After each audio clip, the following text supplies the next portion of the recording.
168-ի հարգելի հետևողներ, այս պահին կզրուցենք Էդուարդ Շարմազանովի հետ։ Պարոն Շարմազանով, նախ կուզեի անդրադառնանք դատական այս նիստին, ինչ ակնկալել, արդյոք 2018 թվականից հետո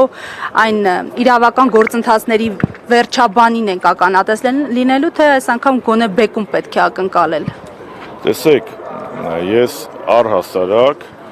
Նիկոլ Փաշինյանի իշխանազավթումից հետո Նիկոլ Փաշինյանի կողմից դատարանները արգելափակելուց, շրջափակելուց հետո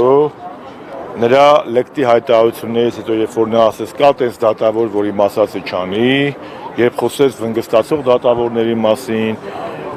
երբ սկսեց քաղաքական հետապնդումների մեջ շղթա, ես այս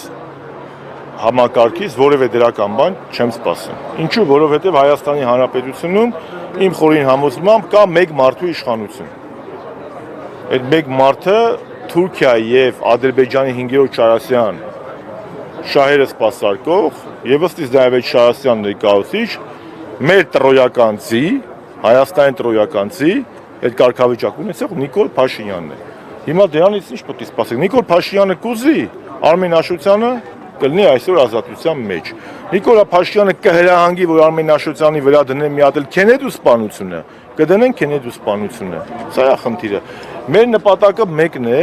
որ մեր հանրությանը, մեր ժողովրդին, то մեր քաղաքական հակառակորդներն էլ հստակ ուղերձ հղել, որ Արմեն Աշոտյանը քաղաքական բանտարկյալ է, որ Արմեն Աշոտյանը բանտարկված է, քանի որ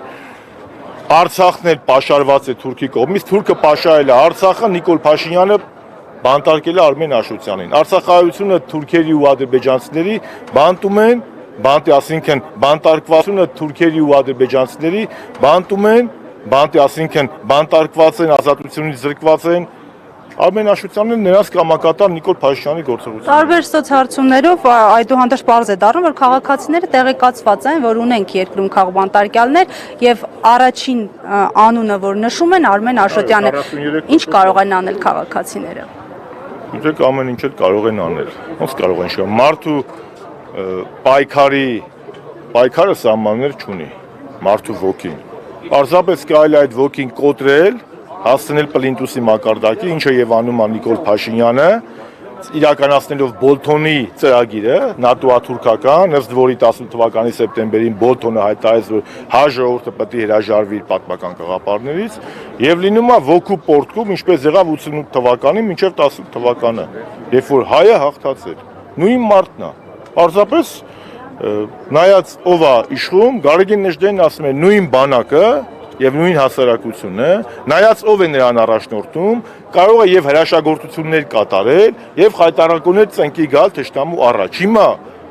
Լևոն Տեր-Պետրոսյանի, Ռոբերտ Քոչարյանի, Սերժ Սարգսյանի կառավարման շրջանում, Վազգեն Սարգսյանի, Վազգեն Մանուկյանի, այդ փառահեղ պլեյադայի կառավարման շրջանում մենք հրաշագործություններ են կատարել մեր ժողովուրդը, մեր ազգը, մեր բանակը, մեր զինվորը, մեր մշակը, մեր մտավորականը։ Իսկ Նիկոլ Փաշինյան կապիտուլյանտի կառավարման շրջանում խայտարակորեն ծնկի են գալիս Թուրքի առաջ, թշնամու առաջ։ Այլ կերպ ինչպես կարող եք բացատրել, որ Նիկոլ Փաշինյան կապիտուլյանտը պարլամենտում կանգնում նայում է Հայաստանի զինանշանին, ասում է մենք Արարատ լեռան հետ ինչ կապ ունի մեր զինանշանի 91 թվականի պետությունը, ինչ կապ ունի այս զինանշանի հետ, ու ինքը դեռ կառավարում է։